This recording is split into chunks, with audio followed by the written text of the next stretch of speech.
A'udzu billahi minasyaitonir rajim. Bismillahirrahmanirrahim.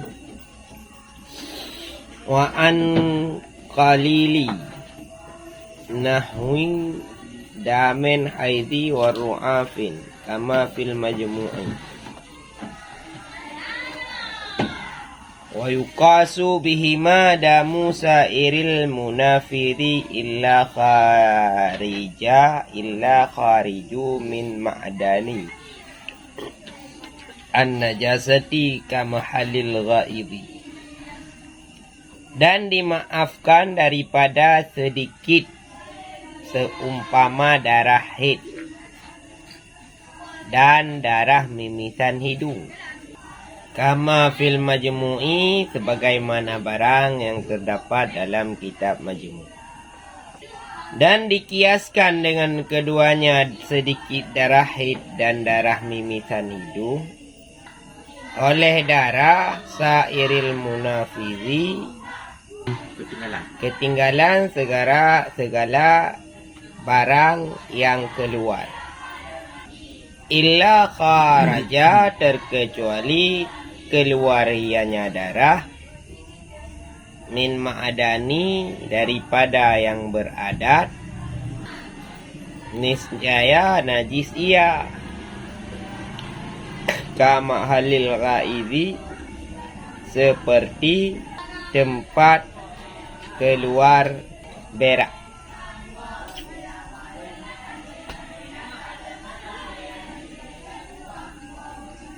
Jadi sebahagian daripada najis yang dimaafkan lagi ialah sedikit darah haid dan sedikit darah mimisan hidung. Sedikit darah haid dan sedikit darah mimisan hidung. Pada masalah darah haid, bukan keluar darahnya sedikit yang dimaafkan. Darah haid yang sudah keluar terkena kain sedikit, itu dimaafkan. Keluarnya banyak. Bukan darah, bukan proses keluar darah yang jadi najis, tapi darah yang sudah keluar terkena kain sedikit, itu dimaafkan. Keluarnya enggak banyak. Enggak, terserah apa keluar banyak, apa keluar sedikit. Kalau keluar banyak semuanya kena kain. Itu najis kain, tidak dimaafkan. Tiba-tiba banyak keluarnya ya. Kemudian yang dimaafkan lagi sedikit darah mimisan. Kadang lagi salat keluar darah sedikit di hidung, orang punya mimisan, itu dimaafkan kalau sedikit. Sama seperti hal yang tertera dalam kitab majmu'. Kemudian dikiaskan hukum daripada dua darah tersebut akan segala darah-darah yang keluar sedikit daripada tubuh kita. Bukan daripada dubur, daripada tubuh kita.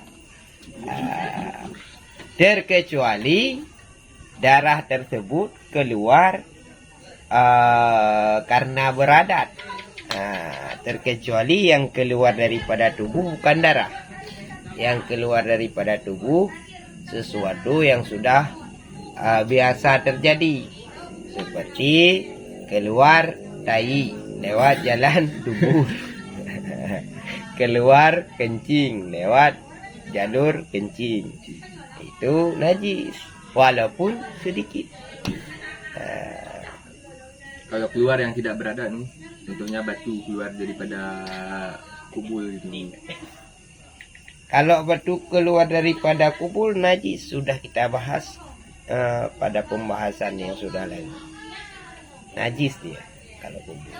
Ini pada permasalahan najis dimaafkan yang keluarnya bukan seperti yang biasa terjadi.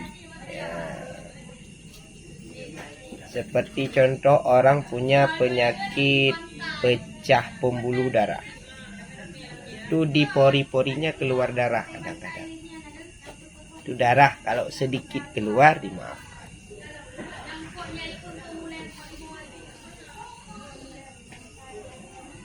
Wal murji'u fil qillati wal kasratil urfun. Dan bermula perhitungan pada sedikit dan banyak itu menurut huruf.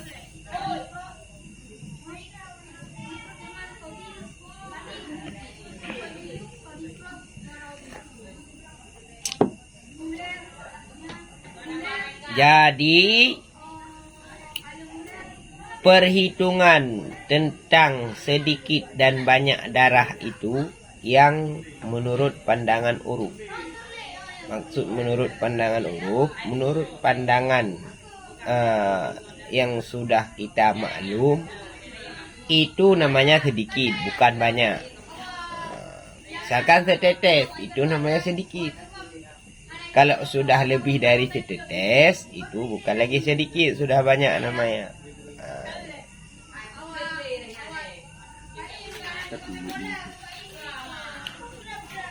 Wa ma syakka fi kasratihi lahu hukmul qalili. Dan bermula barang yang syok ianya seseorang. Dan bermula barang yang ragu-ragu ianya seseorang. Fi kasratihi pada banyaknya darah. Sabit lahu baginya keraguan. Itu hukum sedikit.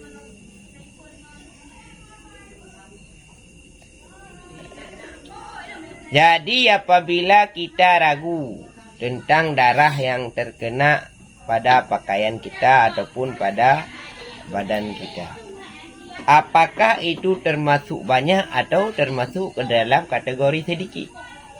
Maka kalau ragu pada hal yang semacam itu, dihukumi kepada darah yang sedikit. Ada darah terkena di kain ini, apa tergolong darah yang banyak atau darah yang sedikit? Apa tergolong darah yang dimaafkan, sedikit najis yang dimaafkan atau tidak? Kalau ragu-ragu tentang hal itu, maka hukum yang berlaku adalah hukum yang sedikit. Artinya apa? Dimaafkan.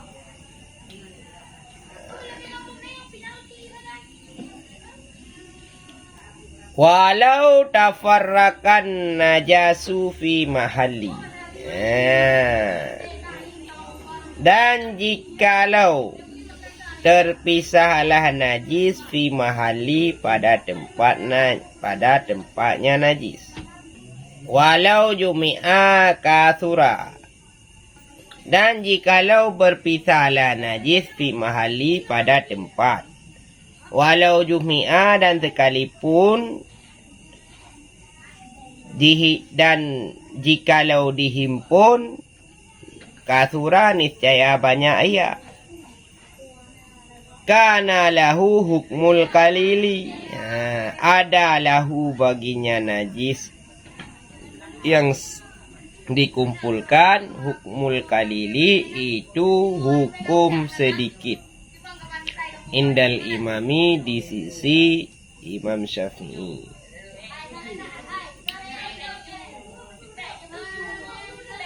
Wal kathiru indal mutawali. Dan hukum banyak indal mutawali di sisi Imam Mutawali dan Imam Ghazali.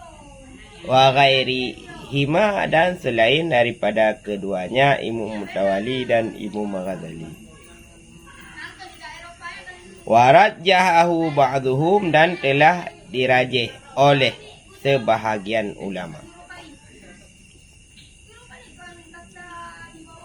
Jadi apabila ada najis yang sedikit, darah yang sedikit-sedikit, ataupun najis yang sedikit-sedikit, dia berpisah-pisah. Di sini satu, di sana satu, di tempat itu satu. Jikalau kita kumpulkan jadi banyak dia. Maka najis yang sedikit-sedikit itu menurut pendapat Imam Syafi'i digolongkan ke dalam kategori sedikit. Berlaku hukum najis yang sedikit. Artinya apa? Dimaafkan. Ini orang darah BO. Ha. Betul. Ha. Betul. Ini tanam lihat lepak. Jika terpisah, Terpisah, menurut ya. Imam Syafi'i dimaafkan. Namun, menurut Imam Mutawali, Imam Al-Ghazali, dan ulama-ulama yang lain, itu mengatakan bukan najis yang sedikit, tapi najis yang banyak. Tapi kalau yang dimaafkan itu darahnya terpisah-pisah, titik seperti titik sen jarang-jarangnya. Tapi penuh baju. Jarang-jarangnya sejarang titik sen. Itu menurut huruf sudah tidak dikatakan lagi sedikit. Itu kan terpisah, Bro. Terpisah, tapi menurut huruf tidak dikatakan lagi sedikit. Udah banyak.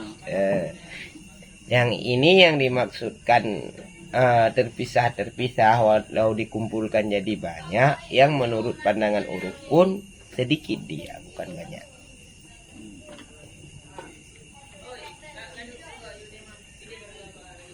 Kemudian wa yu'fa an dami nahwi qasdin, dan dimaafkan daripada darah seumpama jarum bekam dan darah bekam. Di mahallihima, di tempat keduanya, jarum dan darah bekam. Wa in kasura, dan sekalipun banyak ia.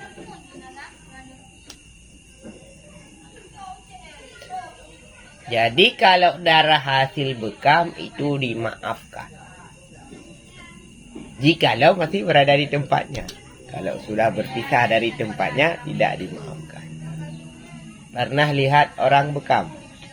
Nah, orang bekam yang ada keluar darah kotor. Itu darah kotor kalau masih di tempatnya. Misalkan dibekam di punggung. Kan ada botol-botol kecil untuk bekam, alat bekam itu. Kalau darah masih di situ, itu dimaafkan.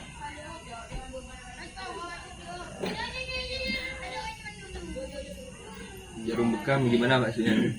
Di ujung jarumnya. Mata. Kalau sudah mengalir, Tidak boleh. Kalau udah mengalir ke tempat lain, nggak boleh. Nggak dimaafkan. yang dimaaf tetap di tempatnya. Ataupun di bekas bekam, darahnya masih ada, semacam darah yang membeku di bawah kulit. Nah, itu dimaafkan. Watasuha salatu man adma latsatahu, dan sahlah salat orang yang berdarah gusinya seseorang.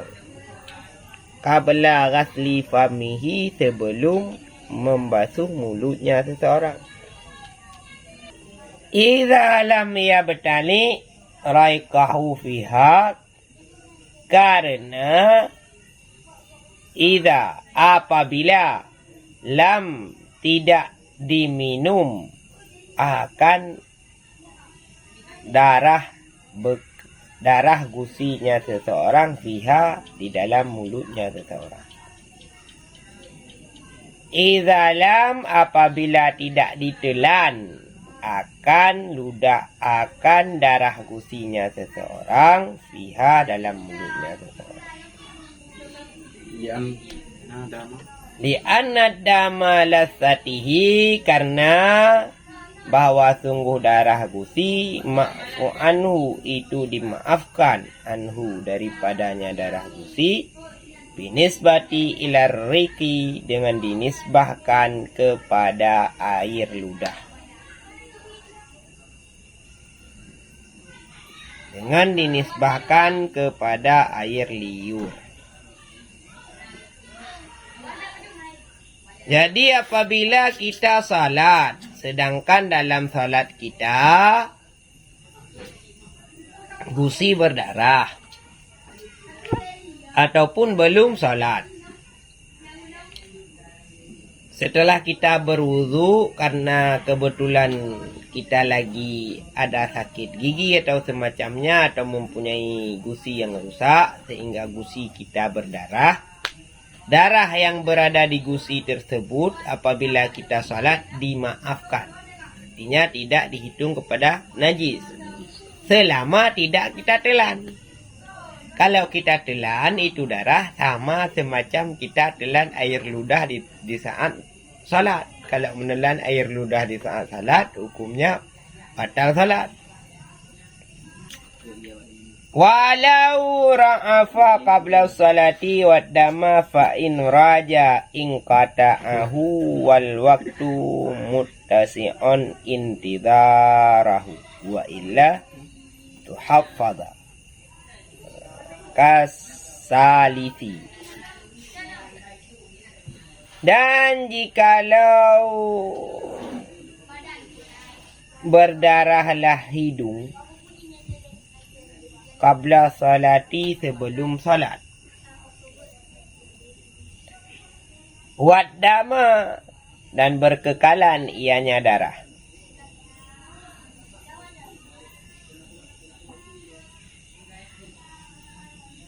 fa in raja maka jika diharapkan akan berhentinya keluar darah, wal waktu dan bermula waktu salat muttasi'un itu masih luas, intidarahu niscaya ditunggu ianya seseorang, hu akannya berhenti pendarahan. Wa illa dan jika tidak berhenti niscaya ditutupi ataupun diganjal ianya darah. Kasalisi seperti orang berpenyakit samsul bol. Khilafan liman za'uma intidaruhu. Berbedalah bagi siman yang mendakwa ia nyaman akan menunggu akannya berhenti pendarahan. Wa in kharajal waktu sekalipun keluarlah waktu.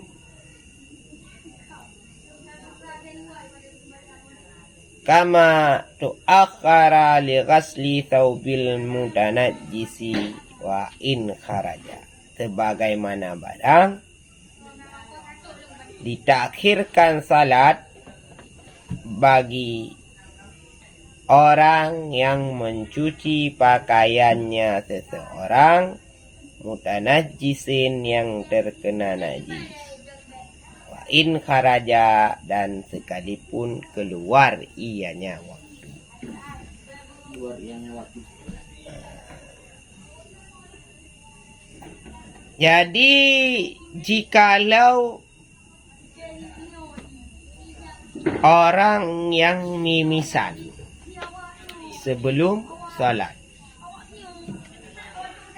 keluar darah mimisan sebelum salat, dan darah mimisannya bukan sekali keluar, terus menerus, maka jika ada harapan berhenti mimisan, maka wajib tunggu berhenti mimisan baru kita melaksanakan salat. Ada kaitannya lagi, jikalau waktu salat masih banyak, masih luas, belum sempit waktu salat. Jikalau sudah sempit waktu salat, maka itu hidung disumbat. Terserah disumbat pakai tisu, dicolok ke dalam hidung atau apapun itu. Seperti kasus orang yang salsul bol, orang yang kencingnya keluar terus menerus. Caranya bagaimana? Pakailah pampers. Itu bagi orang yang samsul bol. Namun bagi orang mimisan, karena nggak dibuat pampers bagi orang mimisan, ya udah kita sumbat pakai kapas ataupun pakai tisu. Namun ada juga pendapat yang mengatakan wajib menunggu berhenti keluar darah sekalipun keluar waktu salat.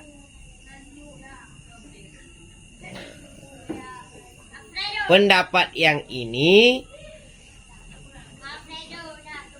mengatakan seperti itu berdasarkan hukum kiasan daripada seseorang wajib mencuci pakaiannya yang terkena najis sekalipun keluar waktu salat.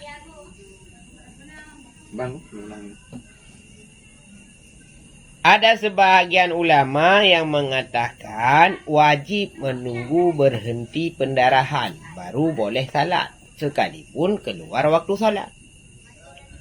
Alasannya karena beliau mengambil hukum daripada kiasan hukum wajib mencuci pakaian yang terkena najis sekalipun keluar waktu salat. Wa yufarraqu biqudrati hadza ala izalatin najisi min aslihi falazimathu bi khilafihi fil mas'alatina. Dan dipisahkan dengan mampu ini di atas menghilangkan najis daripada asalnya najis falazimathu niscaya maka lazimhu akannya menghilangkan najis. Dengan sebaliknya permasalahan fi mas'alatina pada masalah kita. Jadi hukum di atas boleh untuk salat dengan ada najis semacam darah mimisan jikalau kuasa, maksud kuasa di sini sanggup untuk menghilangkan mimisan dari asalnya. Wajib menghilangkan dari asalnya. Artinya apa? Kalau mimisan harus diobati. Namun permasalahan yang kita bahas di sini tidak termasuk ke dalam untuk menghilangkan najis pada asalnya. Wa angkali litini mahalli mururin mutayakinin wallahu a'lam bissawab.